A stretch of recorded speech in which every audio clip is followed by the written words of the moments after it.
What's up sa inyo guys? Andito na tayo sa bagong video sa tuturuan ko kayo kung paano palitan ang iyong clothes sa inyong Minecraft skin gamit ang paint.net. A few inches later.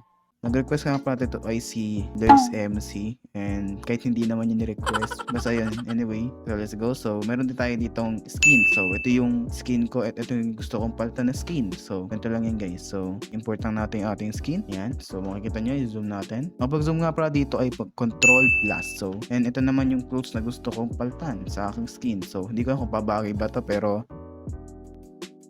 diba, yan na. So yan, ang gagawin nyo dito guys, i-click nyo tong rectangle select na to. So rectangle select,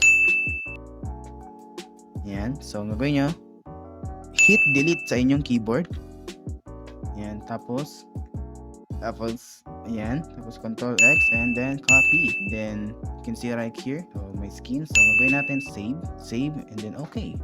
Continue natin dito, pupunta tayo dito sa ating ginownload na Minecraft skin viewer para ma-check natin. So makikita nyo dito at nakaganyan. So ayan. A